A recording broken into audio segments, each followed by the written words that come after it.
Hi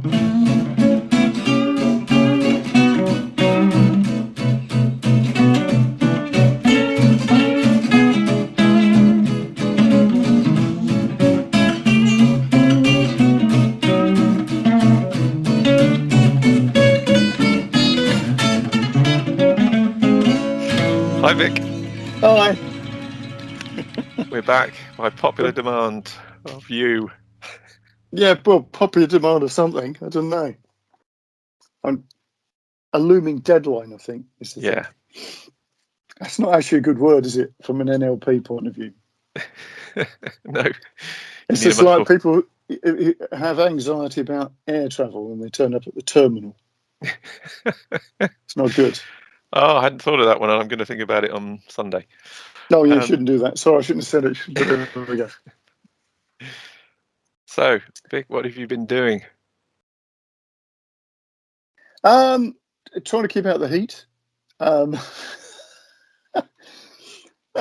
Just I've got lots of things sort of on the go, you know. I've got this big charity gig that I'm beginning to sort of prepare for, and it's not straightforward, to say the least. The concept is, well, it's based on this sort of circus-like. It's like a rock and roll circus type of thing.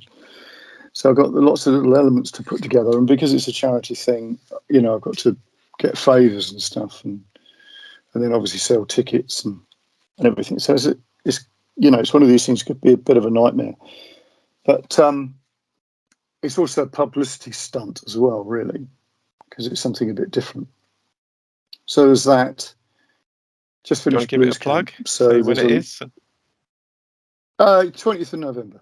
20th of November in the venue? Yeah. So it's a place called Kingdom near Penshurst, which is the famous place of the home of the Boleyn family of Henry VIII fame. On the ley line. On the ley line, absolutely. I think this place is as well, actually. So cuts right way across towards sort of the coast. So yeah, interesting place, but a good place for a gig anyway. So there's that. I've got a couple of talks coming up, not this weekend, but next weekend, at a little festival called Into the Wild. Just wondering, this will probably come out on the day that I'm there. So yeah. So you've got two talks, which is one on house protection magic. So it's like looking at all the things that people used to do to protect their house from the weird and wonderful. And then another one on sort of magical songwriting. So it's similar to the things that I do online, but obviously because, you know, you're in a tent with a load of people with a few guitars and a few notepads and magazines and bits and bobs, you do the cut-up thing and create something. That's great. See what happens. I think people are much more receptive to that stuff when they're in the heat of the moment, especially in an environment like that where they're away from their normal distractions. I went to a small festival close by to where I live, and there was a tarot workshop, and it was heavily oversubscribed. You know, everyone wanted in, and everyone just, you know, left their skepticism at the door, at the tent flap, and just threw themselves into it. And I was thinking, I don't think that would happen in quite the same way if we were round someone's house and we were having a barbecue, you know. No, that's right, because everybody's, you know, well, probably worrying that the sausages are getting burnt. I'm just going to shut this window for a bit because we've got some sausages outside. Yes. No, we've got Easy Rider going down the bypass that your dad built. Yes. So I think that's a good thing about, you know, a good point about when people are in a different environment. away from the distractions of life, and obviously if they've subscribed to something, they've already put their hand up, haven't they? Yeah. You know, they're not going to just turn up and say, "Oh, this is a load of nonsense." They're doing it because they want to do it, and but the interesting thing for me is that some people will be turning up thinking it's just songwriting, um, and and some people will turn up thinking it's, I don't know, they might turn up thinking it's magic, I don't know. But the idea is this, how you can, by using like a magical technique like cut up, that you create music that just comes out of nowhere. But I normally start the event by playing some music that I would say is magical. So I've got a selection of songs. One of them is an Icaros from the Amazon, obviously. Another one is a Mongolian song about horses and spirits of horses.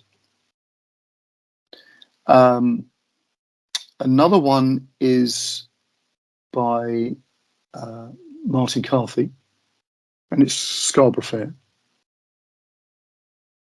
And that's mentioned in the book. Yes, it is. And then I normally sort of round it off with Heroes by David Bowie. And obviously the point that I'm trying to make is that these are all, oh, and I may throw a Muddy Waters song in. Manish Boy, particularly, is a favourite. Because they have some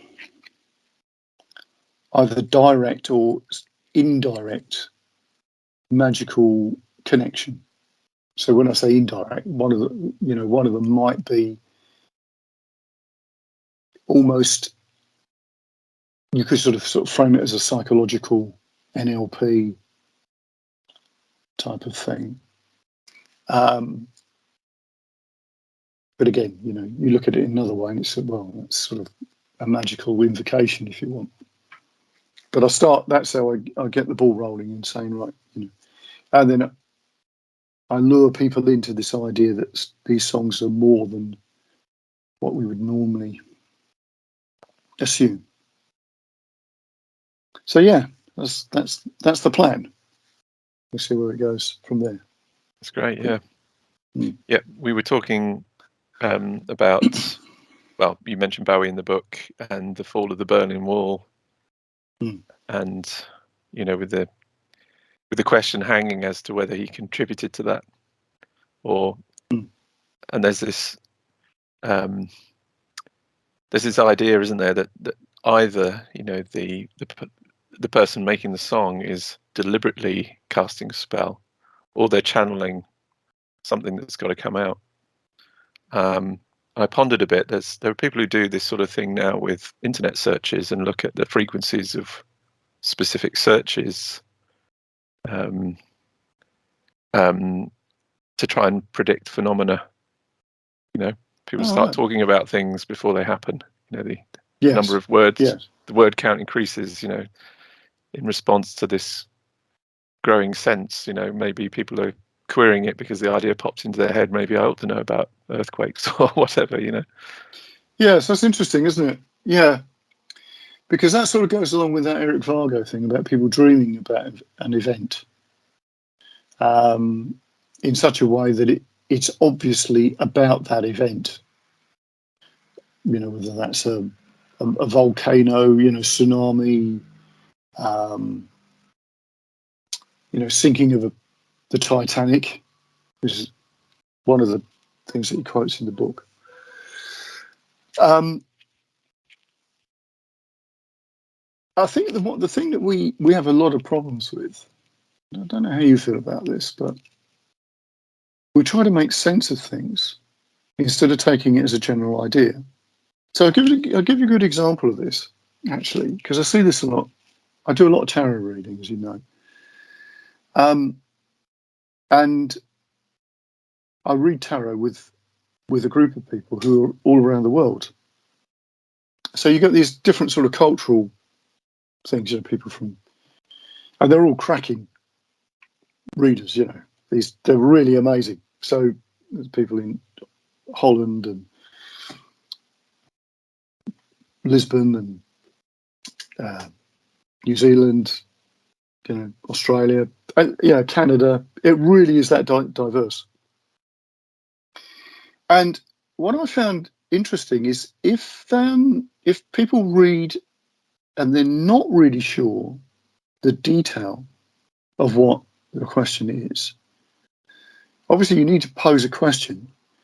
But if it's not, and this sort of goes slightly against some of the ideas that a lot of tarot readers come out with, that you need the question, you need to answer exactly what's on the cards, which is true.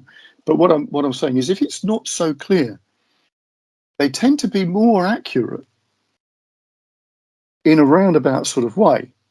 So I did one about, I can't remember the exact question, but it was something like I was going to go and see a well-known artist to interview him about a podcast, or I hadn't gone, or I had gone, I can't quite remember, but I said something about, can you tell me about it? And because everybody was a bit like, and one of them actually picked up that it was by water, which was sort of a bit weird, because it was slightly, she couldn't quite work out what it was, and then she said, I think it's by the sea or by water or something. And of course I went down to Chatham Dockyard, and it seemed, it was just like a salient point about this journey that was, a little bit like, I can go back to the sort of thing with mediumship, and you get something, you go like, I don't understand why I'm seeing this. This makes no sense. And that's quite common. In such a way that that it's accurate. It registers with you that it's absolutely on the bullseye. But if they knew where I was going, that wouldn't have been so effective, because they would have said, they would have seen the water on the card and said, oh yeah, this is because it's by Chatham Dockyard. Do you know what I mean? So I quite like not putting the logic to it. That's the thing I'm getting at. Is as soon as we start using that analytical part of the brain, that it sort of slips out of your fingers. The magic sort of slips out like sand, But if you don't do that, it's still flowing. That's what it seems to me, anyway. And I see exactly the same thing with writing music. If you don't start to put a framework around things and you keep it flowing, it seems to keep that momentum. It doesn't. It just keeps invigorating itself. You know what I mean? As soon as you start going, I don't know, that line doesn't fit and all the rest of it, it starts to evaporate. So, yeah, that's just just an interesting point. Yeah, and sticking with the tarot metaphor, I'm the same. I much prefer readings which are more like, give me an omen and some advice. Yes. And yes. And I frequently, I'm then interpreting it on the basis of something that's been at the forefront of my mind that I've been pondering.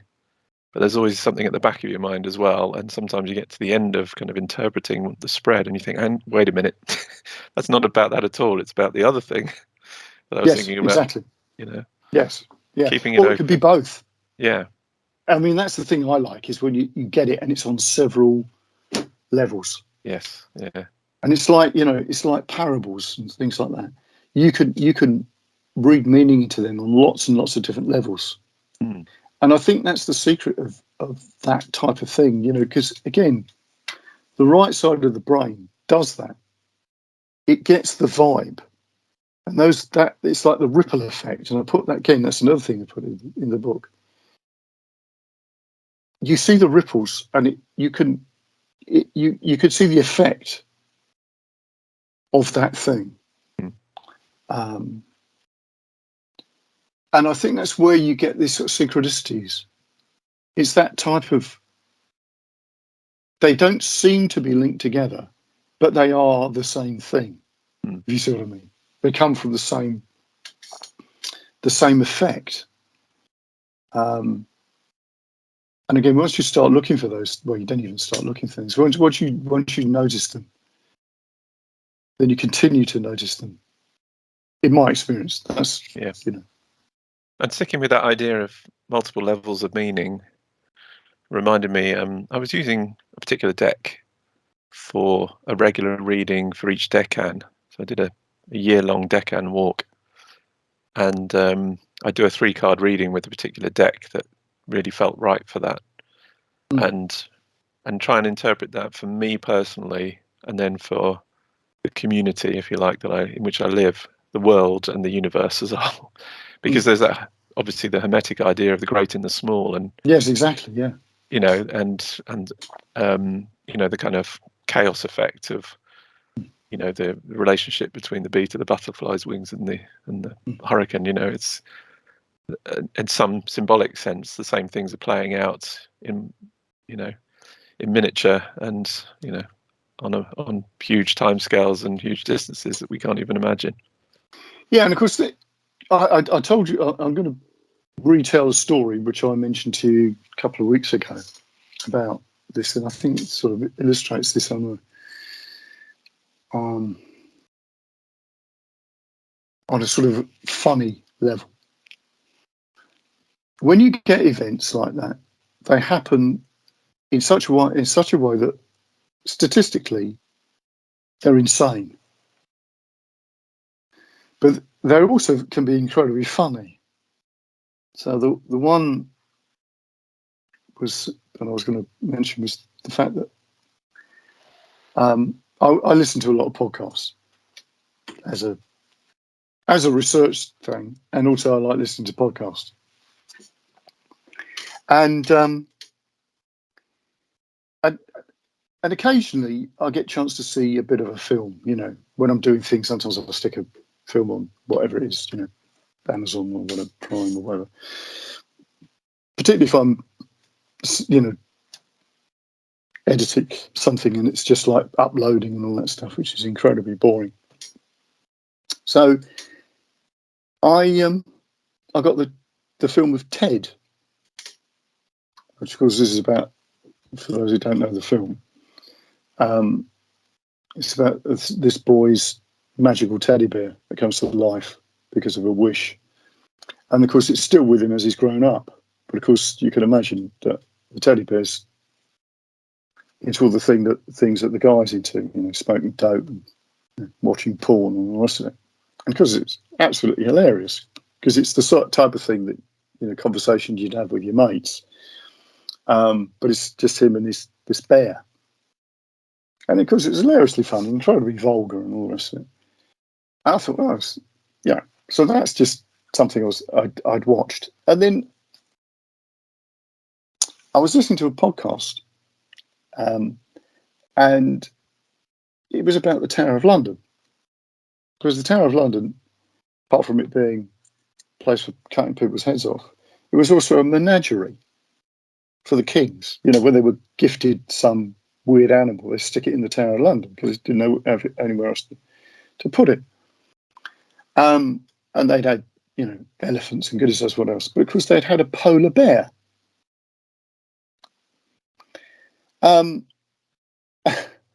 So I can't remember. I think somewhere, sometime in the 19th century, a guard at the Tower of London is confronted by a ghost of an enormous bear. But he didn't realise it's a ghost. This bear came at him, and of course, there were no bears then. It had ceased to become it was ceased to be a menagerie at this point. So he goes at it with his bayonet. And of course, it goes straight through this bear because it's just it's a ghostly form, and the bayonet sticks in the door as this bear goes past him or through him. Anyway, the guy's terrified. So I listened to this on this podcast, and as I turned around the corner, because I'm in the car, there's a guy at the end of my road who does a lot of boot fairs, and he collects stuff and then sells them. So they're often sort of sitting outside his house, these things, tables and everything. And there's this enormous teddy bear by his gate. This is as I'm listening to the thing about the ghostly bear. But it's exactly the Ted bear, but big, with longer legs. But it's Ted. So I was sort of like, I was sitting in the car and think, that's weird. That's really bonkers. And you just have to accept that it's weird, and there's not necessarily there's no an obvious meaning. reason. There's no meaning to it, but it's that type of thing when you go like, well, that's really strange. Now, but of course you'll know this anyway. But if you doubled that effect and you had other bear things happen, right? That's the type of thing that happens when there's a magical intent. That's often what happens, isn't it? You do something and then you get a cascade effect of things that all lock together. And you think, that is very odd. And it's quite common. Well, I think it's quite common. It happens to me a lot, and I've heard it happening to other people. But there. Anyway, that's the story of the bear. That's good. Maybe it was the universe trying to tell you that you had a bear behind. Exactly. Very good. Sorry, I'll leave the jokes to you. No, that was a good one. If you hadn't said that, I would have said it. So. Yeah. A couple of months ago, there was a lot of people talking on a online community about everyone saying, I keep getting the tower, in my tarot spreads. And I was listening to this and I looked across at my deck, the one I keep near my bed. And I thought, okay, here, in for a penny. Just, pulled a card out. It was the tower. Yeah, that's probably not good. But there you are. Well, maybe it's the Tower of London and it's about the ghost bear. It could be. But there again, it's like everything with these cards. They don't mean anything in particular. Well, they mean lots of things, don't they? It's context. And maybe it's teaching us to be aware of synchronicity. Yes. Yeah. Yes, I think so. Yeah, absolutely. So. Yeah. So, but going back to Bowie, then, do you feel instinctively that he contributed directly to the fall of the Berlin Wall through composition? Well, he wasn't the only one, was he? Mm. Because there were a lot of people, and it was obvious that because there was a big sort of punk movement in East Germany, which was part of the sort of anti-communist stuff, and it didn't matter what the authorities did; they couldn't snuff it out at all. So there were all obviously people like Bowie and I think Springsteen did a big gig, didn't he? Actually in East Germany, if I remember rightly. But Bowie's thing is he's got all these references to the wall, and also there are other references. I didn't realise actually that, this strange thing about dolphins. I wish I could swim like dolphins can swim. That's in Heroes. Oh yeah. That's possibly a reference to somebody who drowned trying to get across to the west. But it's quite a famous case, actually, of a guy who, I can't remember the exact, but he was quite well known as somebody who used to travel quite a bit for his work. So it was quite a high profile death. So that might have referenced that. So, you know, he took. So I think it's quite deliberate from Bowie's point of view, I'm guessing. Mm.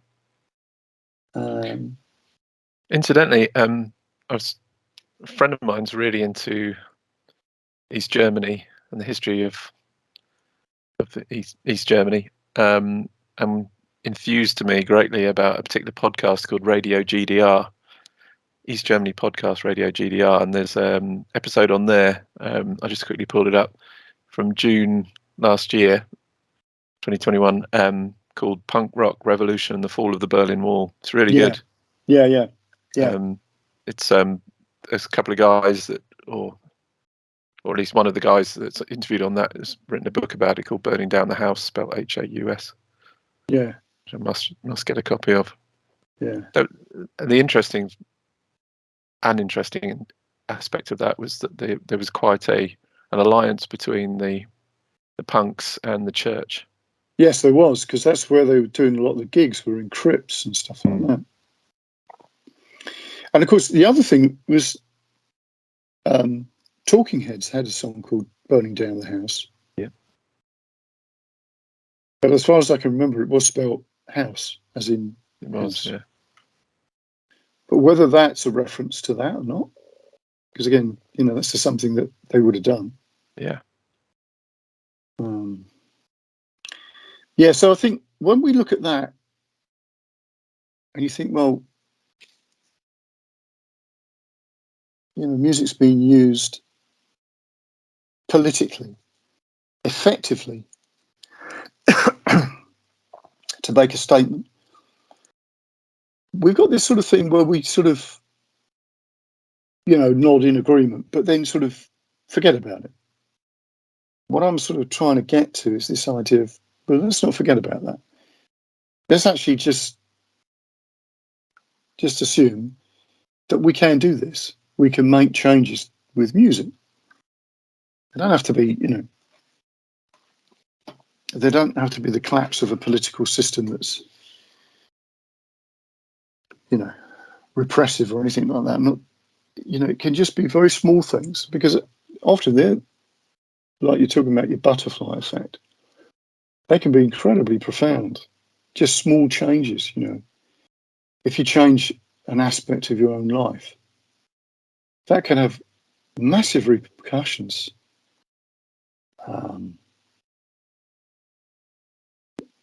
You know, I think we could all sort of look at things and go, that's really weird, because, you know, so-and-so did this when they were such and such, and then this happened, and this person they knew, and then that person went and met, you know, George Bush or something. You know what I mean? Well, yeah, it's that type of thing. You just don't know what small events can trigger bigger events. I like the idea of as well of keeping the meaning under the radar. You know, because I didn't know any of that stuff about Bowie. And I think, you know, if you compare the subtlety of that with just putting a band out, I've got a pile of CDs next to me here, and I've got the 2 box sets of Conflict albums, you know, really in your face. Very, yes. You know, there's no subtlety. No. And it's great. But, you know, if you really want to undermine a totalitarian regime, yeah, imagine one existed today. Who would have thought that there could possibly be one, or more than one? Yeah, you do that through that subtle reaching out to people through the, you know, a medium of songwriting or other forms of art, to ask questions that they answer themselves. And one of the most difficult things for people to write is a protest song. And this is one of the things I actually covered on the Magical Songwriting, about writing protest songs,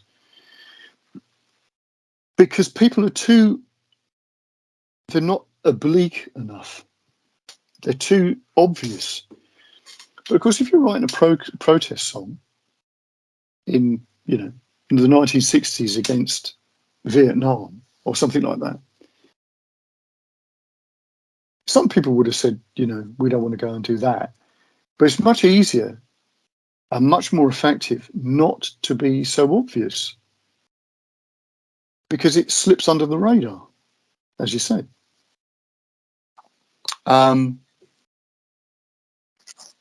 You don't really want to be prosecuted for or locked up because you're an agitator or whatever. You want it to be an irritant, but they can't pin anything on you. But it also means that it's more effective if you intimate something than to say it. And I think that really is the case for most of I would say virtually all of the effective writers of protest songs. They're not telling you, they're describing, aren't they? Yeah. They're describing what the situation is. They're not telling you how to remedy it. But of course, when people try to write a protest song, they don't do that.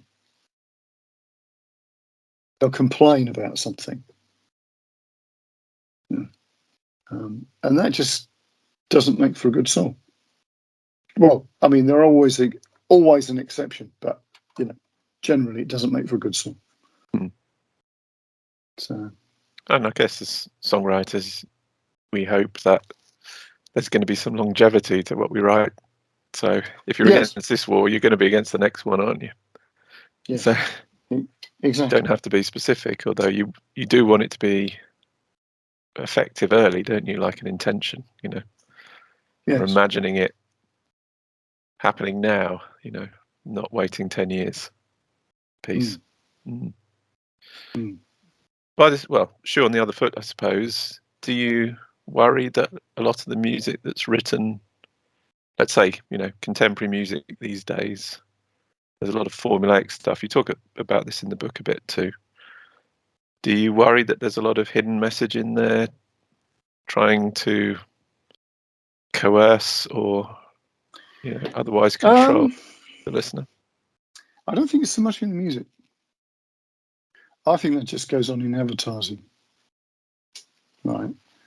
And it goes on in messaging within media, the news, and that's been going on for forever, doesn't it? We could all complain about, what's it like what's going on in Russia, but I mean, it's going on here.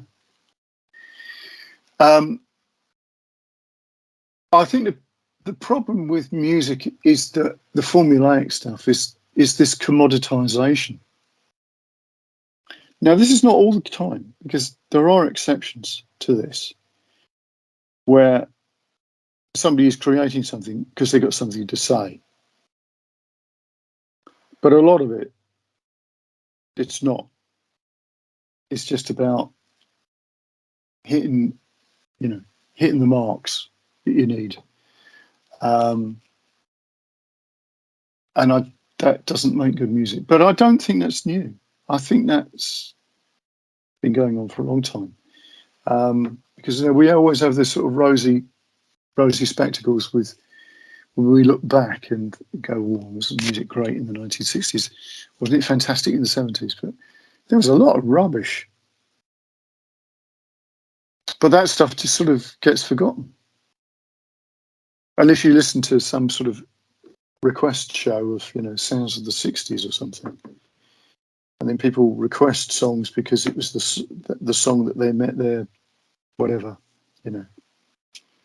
partner, husband and whatever. And they'll play something, you go like, oh my God, that's awful.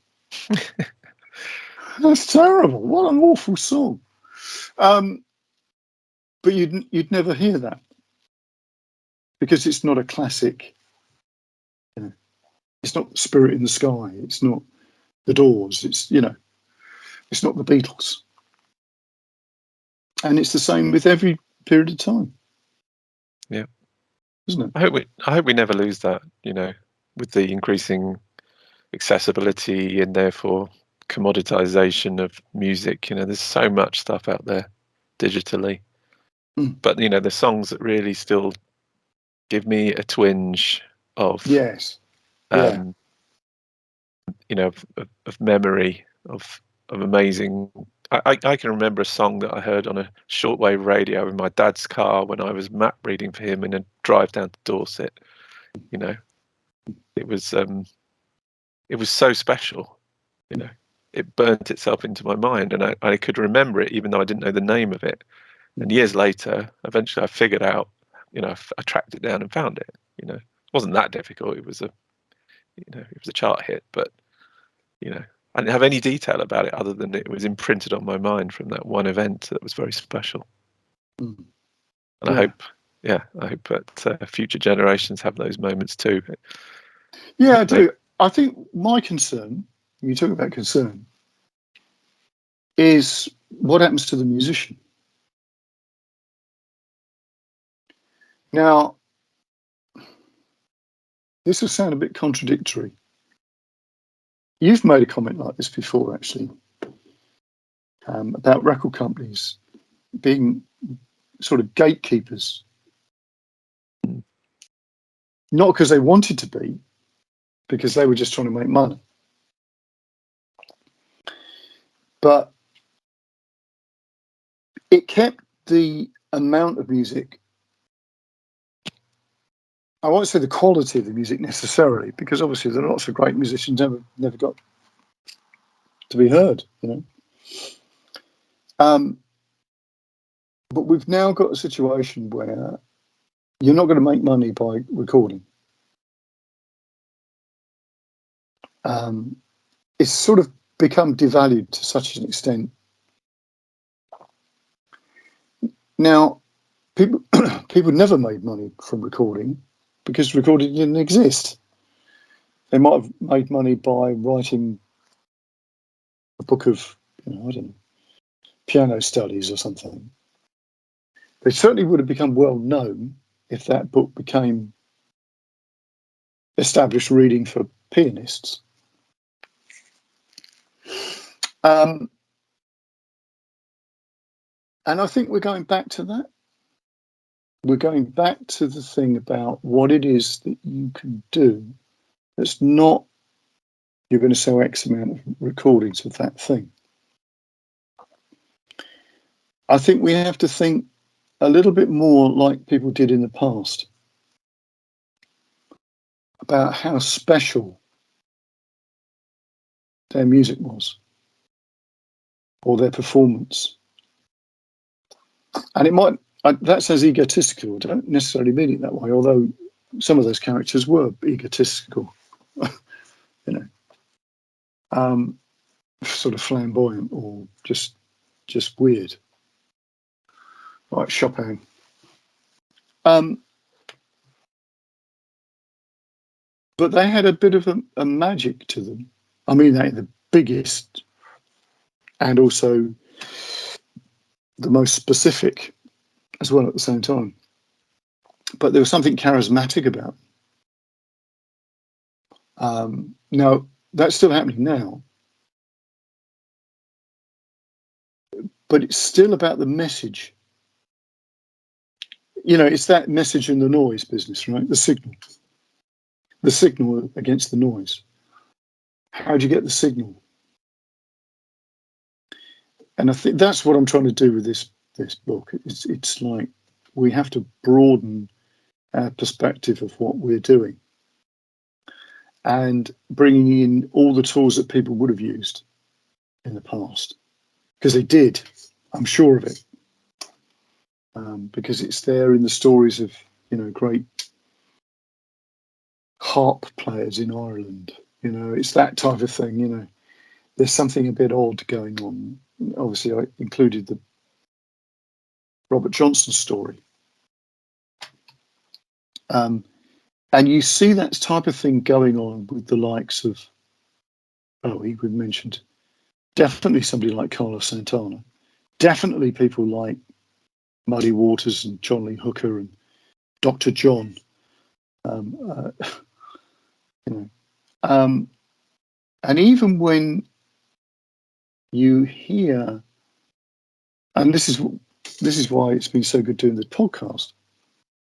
When you hear people's stories, you know, although I don't go down that rabbit hole, if you were to talk to them about strange ideas, you know that they wouldn't just sort of go around that and say, no, that never happens. They'd be full of, oh yeah, I've had some very odd things happen to me. Blah. You know it because they've already intimated there was something about music that was important to them, or they come from a culture where it was important to them, and so on. So I really want to get people realizing the power, the transformational power of music for themselves. And whether it is a way for some people to find that as part of what it is that they do. From an Eastern perspective, their dharma. Now, it's not that necessary for everyone, and it may only be a part of what it is. But I do actually think that the arts do that. They connect you with this thing that just doesn't make sense. In other words, you're unconscious, or your spirit, or whatever. That stuff does not make sense. But we can't, whatever we think we believe in is just a map. So we're back to that again. But I think that's the point. And I've seen it with so many people that I've taught. That's why it's so transformational, having that type of learning. And it's frightening for some people because they realise, for some of them, they realise that they've got a responsibility to themselves. And some of them are wrestling with the fact that they know they need to do something, but they can't find the time.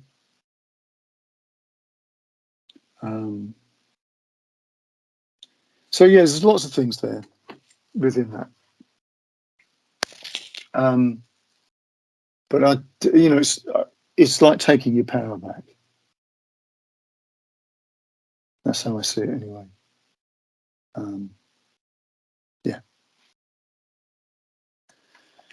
So do you find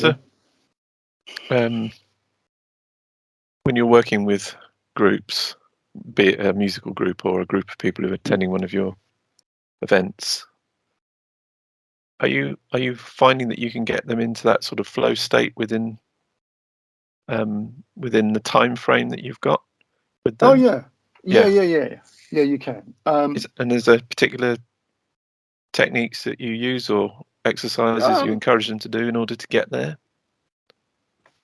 Again, I think that's a little bit tricky from the point of view of it being, that's like using the wrong part of the brain.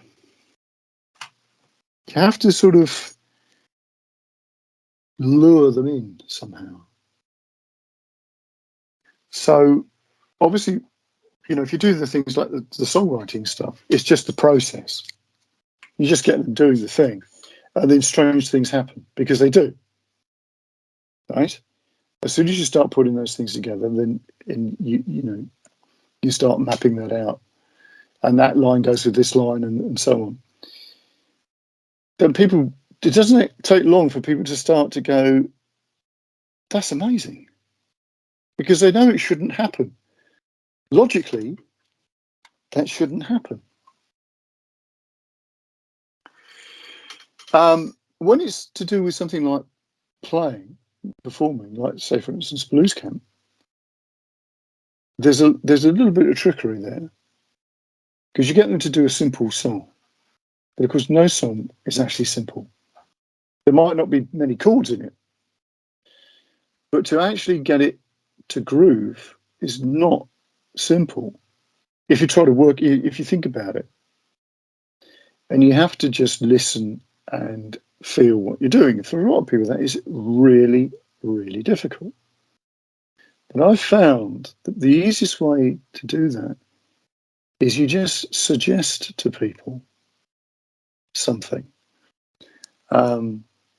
So as an example, this year, I wanted to make sure that everybody thought about what they look like. So we sent a thing out before, in their information pack about, think about what you're going to wear. Is it going to be, the shades? And have you got a particular type of outfit? You don't need to bring a whole wardrobe with you, we said. But think about what you're going to wear. So we've already primed them that they're thinking about performance. So that when we started off, I said, this is a simple song so that you can consider how you present it. We didn't tell them how. So they did a song, and it was straight away, they all looked pretty much on the money. There was the odd one that was a bit shy, and but it didn't sort of stand out like it can do. And then Tom, the vocalist, gave them a couple of ideas about what he does when he communicates with an audience. We didn't show them anything. He just mentioned it. And that was the last thing we spoke to them about. And we had people who had little dance routines while they were playing. People thought about how they changed instruments over it, because some people decided that that's what they were going to do. Somebody was playing a harmonica and then they played bass and another number. Somebody swapped from bass to guitar and so on. But we didn't teach them. So a lot of it is that. A lot of it is about self-reflection. Think about that. It's a command, really. Think about how you get from one song to another. And then that's what you do. So that slips under the radar again. We're back to that theme of, you're suggesting it. It's in the mind. And that's what you do. And in that way, it's, you've got to encourage people not to think.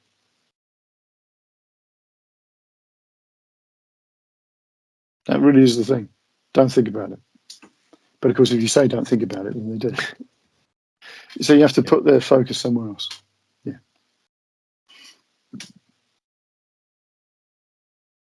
That's good. I'm looking forward to coming to one of those. Yes, we've got the dates for next year. Yeah, I'll be there.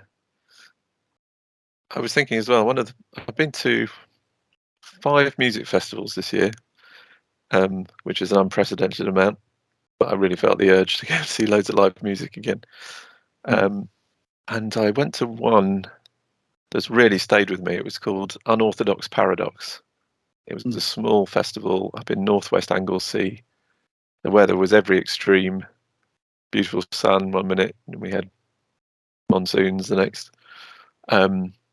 But the organisers, the Sprags, had put together just an amazing lineup of musicians and artists and others, and every single one got you thinking. And the juxtapositions were incredible. There was one guy, I just had to look him up again, Walter, who does his thing is called Van Gogh Find Yourself. And it was Sunday morning, sun was out, and a handful of us turned up, maybe 8 or 9. And he just handed out some paper and pens and said, just start drawing the person opposite you. He said, I know it's going to be rubbish, don't worry about it, it's fine, just carry on. And then he started drawing as well, so he was drawing someone near him, and we all started doing it while he was talking. And he tells the story of, he basically personifies Van Gogh, and he tells Van Gogh's life story. Is different every time, apparently, because there was someone there who'd seen him do this like many times, and he completely just owns that role. He looks like him, and he projects this incredibly humane persona.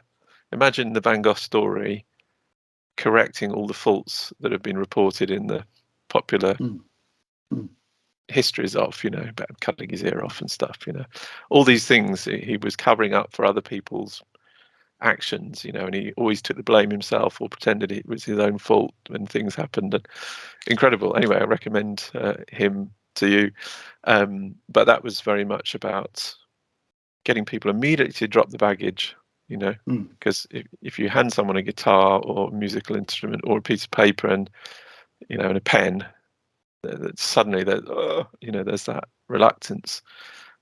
But to do something like that, where he immediately started talking, and it was like hearing beautiful dulcet tones. You're just suddenly in the moment. You're listening to him. You're not looking at what you're doing. Yeah, I'm going Exactly. sort of drawing that guy opposite me, and it's rubbish. But actually, at the end of it, when you looked at everyone's, they weren't rubbish. Some of them were incredible, in fact. But yeah, we just got to drop that filter and just get in the moment. Yes. Well, another point is, this is not in the book, but I'm tempted to write a bit on this and stick it in the book. You should not consider the result. You should just do the thing. Don't worry about how it turns out. That is very much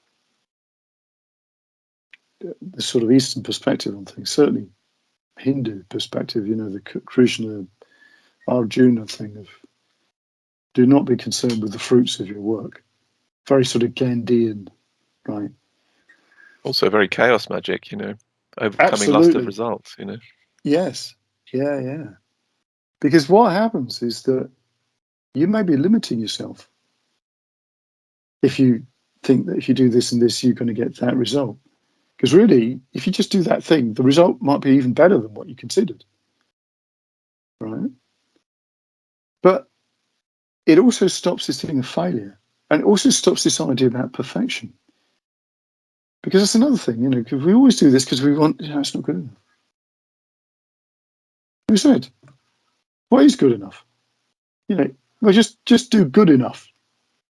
Don't worry about it's got to be this and that and that. And that's, how many people don't do the thing because they think it'll never be that good. And so they never start. So that's another thing I think is very important. It's just the process. Because again, we're back to the education system. Everything's marked, right? So this is one of the things about this charity thing is about, compliment people for things that they do. But don't mark it. Don't mark it. And then you have to learn like little tricks about if you're doing something like you're doing a grade. I know this sort of flies in the face of don't marking things. But if you just do the grade as a thing to do, and it doesn't matter. It's the end of the journey, of that bit of the journey. As long as you go there and you've prepared, that's the thing. So it doesn't even matter if you do it, as long as you've done the work leading up to it. In other words, you've done the journey, you've done that little bit of the pilgrimage, which is something that, again, I mentioned in the book. But don't worry about what happens. Because if you've done the work, you're going to pass anyway. But I've seen a lot of people get hung up about, they wanted to get a merit, they want to get a distinction. And they fail to do that because they were aiming to get the thing. They get a pass. If they just thought, well, I'll just get a pass, they'd probably end up with a merit because they'd be more relaxed. See? But that really isn't in our way of thinking, is it? No. We're very much indoctrinated into this idea about do your best. Well, and also, this whole thing about societal approval, Yeah. Terrified of disapproval. Yes. And we have a desperate need for approval. Mm. That creates some pretty alarming effects on a mass population scale sometimes. It does. And you can understand, because we're a social creature, how that works. It's a bit like this thing of shame, isn't it? I mentioned this before, the shaming thing. And that's that sort of social pressure. But we feel the shame. But if that thing happened to us and there was nobody else around and nobody could find out, would you feel ashamed? You know? Maybe if you thought there's a God who knows everything you're doing, you might do. But if you thought there were loads of gods and they all behave as badly and disreputable as you do, then you probably wouldn't be bothered. Yeah. There's at least one of them rooting for you. Exactly. Yeah. Yes. Or several. Thinking, yeah. You know, one or two of them might be thinking, I think I'll have to up my game. This human is, you know, this mortal is putting me to shame. So, yeah. So that's an interesting point. That all ties in, doesn't it? Mm. To what, like you're saying about people drawing and thinking, is that good? Is that good enough? Am I allowed? Yeah. This is the other one. Am I allowed? That's an interesting question. So, hopefully, this book will be out soon. A little bit, obviously, quite a few hoops and hurdles to jump through yet, but because that, obviously, the people who listen to the podcast won't realise this, but the first 3 editions of this were recorded a little while ago. Yeah. And this is right on the tail end of the other ones that have just gone out. But there might be some things about the final putting the item out that might be interesting for people. Yeah. Because there's some interesting possibilities about how you use the artistic work, which obviously I've sort of picked up over time, that aren't necessarily so obvious to people. You know, it doesn't necessarily mean you don't have to sell every copy. Sometimes, you know, it's really powerful to see what other things it does. You know, there's a few things that in my mind at the moment, like getting it onto Audible. Yep. And obviously the impact of hopefully some podcasts on other people's podcasts. And then just see what starts to take shape with people, you know. Because I wanted to actually originally make this book sort of interactive. So there will be some sort of website that links it. You know, obviously we did find it when there's an ebook version of it, which is another aspect I've got to sort of look at. But then it would be a case of just click on that and it would take you off to a podcast or something. But obviously in the book, there'll be links to things to YouTube and all the rest of it. And that stuff I will be updating that. You know, so there'll be things, you know, if there's something about, I don't know, we've been talking a lot about Bowie or Robert Johnson, let's say that bit about Robert Johnson. There might be something else I'll find that will then go into that part on a website or something. So that book will grow. Again, a ripple effect. So I'm looking at lots of possibilities with that. And then maybe relating it, you know, there might be some songs written about particular elements in the book because I've got a new sort of experimental sort of band starting up. So there may be key elements from the book that will find their way into songs. But we shall see. Great. See what happens. Cool stuff. Cool. Good one. Great. Well, thanks again. Pleasure. A pleasure. Cool stuff. All right. Well, have a super time away. Thank you. And we'll talk again. Catch up again soon. Cool stuff. Nice one.